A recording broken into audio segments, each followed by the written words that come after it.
இன்னைக்கு நம்ம பசும்பாலை வச்சு தான் இந்த பிரியாணியை செய்ய போகிறோம். இந்த பிரியாணிக்கு தேவையான காய்கறி எல்லாம் கட் பண்ணி வச்சுருக்கேன். பாருங்கள், சீரக சம்பா அரிசி எடுத்து வச்சுருக்கேன். Welcome back to mom 60. இன்னைக்கு நம்ம என்ன ரெசிபி செய்யலாம்னு பார்க்கலாம். அதுக்கு முன்னாடி நம்ம சேனலை சப்ஸ்கிரைப் பண்ணாதவங்க சப்ஸ்கிரைப் பண்ணி வச்சுக்கோங்க. அப்படியே பெல் பட்டனி கிளிக் பண்ணி வச்சுக்கோங்க. நம்ம சேனலில் எல்லாமே ஈஸியாக செய்யக்கூடிய ரெசிபிஸ் தான் நான் மாம் 60 சேனலில் செய்து காமிச்சிட்டு வரேன். வாங்க இப்போ நம்ம என்ன செய்யலாம் அப்படிங்கிறத பார்க்கலாம். இப்போ வந்து காய்கறிகள் எடுத்து வச்சுருக்கேன். கேரட், பீன்ஸ், உருளைக்கிழங்கு, பட்டாணி.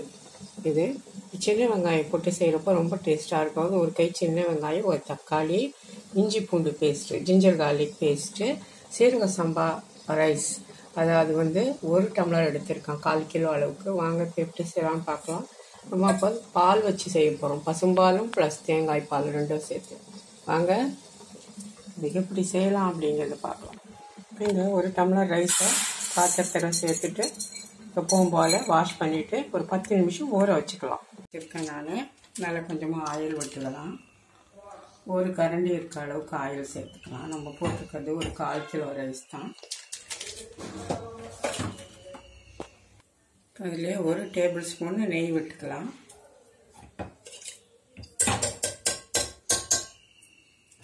இதில் பட்டை, பிரிஞ்சி இலை, 3 லவங்கம், அப்புறமா சோம்பு கொஞ்சம் அன்னாசி சேர்த்துக்கலாம். பொரியட்டும். இதில் நம்ம கட் பண்ணி வச்சுருக்க வெங்காயம்,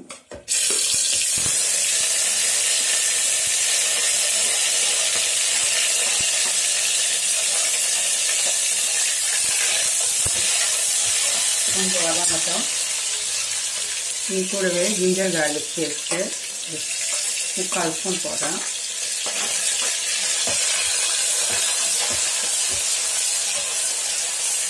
கொஞ்சம் அது வதங்கி வரட்டும்.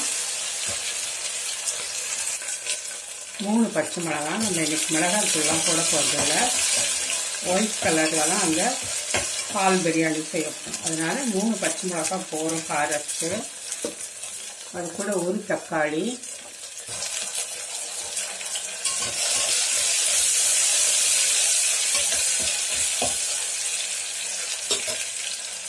கட் பண்ணி வச்சுருக்க கேரட், பீன்ஸ், உருளைக்கிழங்கு, பட்டாணி எல்லாமே சேர்த்துக்கலாம்.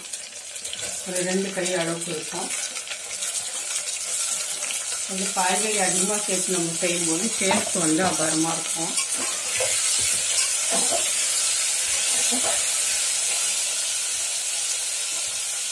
தேவையான அளவு சால்ட்டு போட்டுக்கலாம். 1 ஸ்பூன் அளவு போடுறேன் கல் உப்பு.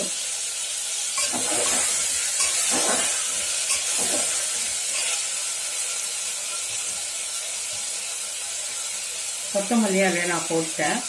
மேலே கொஞ்சம் மூடி வைக்கலாம். 2 நிமிஷம் மூடி வச்சுட்டோம். ஓப்பன் பண்ணியிருக்கேன்.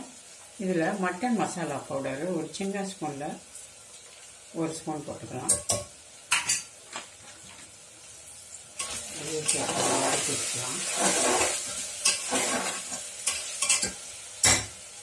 கொஞ்சம் மூடி இருக்கட்டும். 1 நிமிஷம்.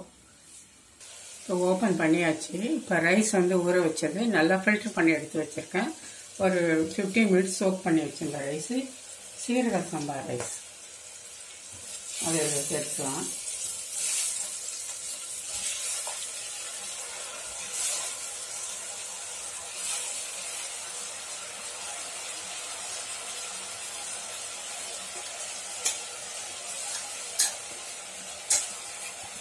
முழுக்க நீங்கள் நெய்யிலே செய்கிற மாதிரி இருந்தாலும் செய்யலாம், ரொம்ப நல்லாயிருக்கும். நான் வந்து ஒரு டேபிள் ஸ்பூனு நெய்யும் 1 கரண்டி ஆயில் வச்சுருக்கேன்.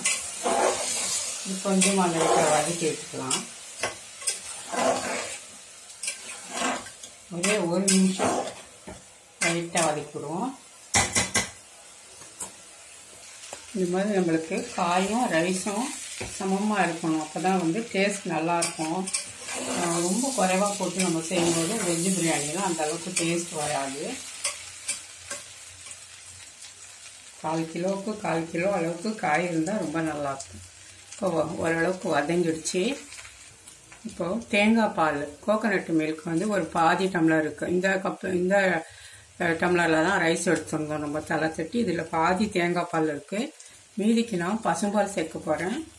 இப்போது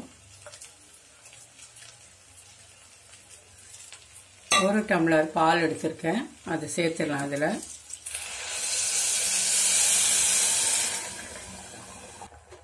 1:2. 1 டம்ளர் அரிசிக்கு 2 டம்ளர் விடணும். நான் 1 டம்ளர் பால் விட்டாச்சு. இப்போ இன்னொரு டம்ளருக்கு நான் தண்ணி சேர்த்துடுறேன். 1:2. உப்பு செக் பண்ணிக்கலாம். உப்பு கம்மியாக இருக்குது, இன்னும் ஒரு 1/4 டீஸ்பூன் போடுறேன். இப்போ இதிலே கொஞ்சமாக ஒரு பாதி லைம் பிழிஞ்சு விட்டுக்கலாம். பாதி பழம் வந்து எலுமிச்சம்பழம் ஜூஸ், லைம் ஜூஸ். உப்பு செக் பண்ணிப்போம்.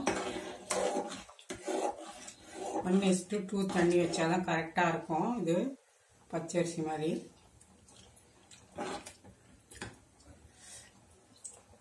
இது சரியா இருக்கு.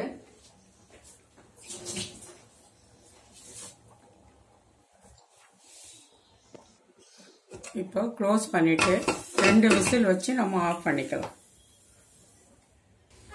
இப்போ விசில் போட்டுடலாம்.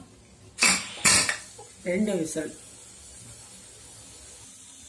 கடாயில் நெய் போட்டுருங்க. அதில் கொஞ்சமாக முந்திரியும் திராட்சை வறுத்துக்கலாம். ரைஸ்க்கு மேலே போட்டு சாப்பிட்டா நல்லாயிருக்கும்.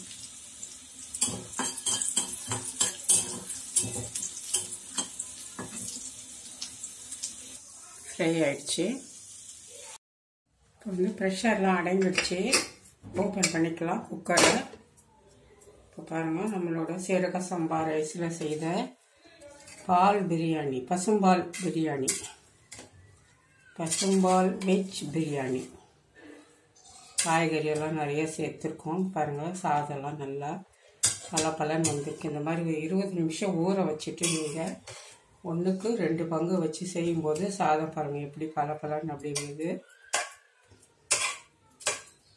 நம்மளோட வெஜ் பிரியாணி ரெடி ஆயிடுச்சு.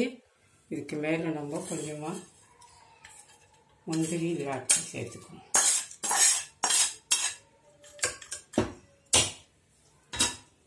இப்போ ரொம்ப டேஸ்டியான பசும்பாலில் செஞ்ச வெஜ் பிரியாணி ரெடி ஆயிடுச்சு. நீங்களும் அதை ட்ரை பண்ணி பாருங்கள். இது ரொம்ப டேஸ்டியாக இருக்கும். ரொம்ப ஈஸியாக செய்திடலாம். தேங்காய் பால் கூட இல்லைன்னா கூட இந்த பால் வச்சு செய்யலாம். பசங்க ரொம்ப விரும்பி சாப்பிடுவாங்க. இந்த ரெசிபி உங்களுக்கெல்லாம் பிடிச்சிருக்குன்னு நினைக்கிறேன். பிடிச்சிருந்தா Mom60க்கு லைக் அண்ட் ஷேர் கொடுத்துட்டு மறக்காமல் சப்ஸ்கிரைப் பண்ணிக்கோங்க. நிறைய ஷேர் பண்ணுங்கள். பெல் பட்டனை கிளிக் பண்ணி வச்சுக்கோங்க. நம்ம இன்னொரு நாள் இதே போல் இன்னொரு ரெசிபியோடு சந்திக்கலாம். நன்றி, வணக்கம்.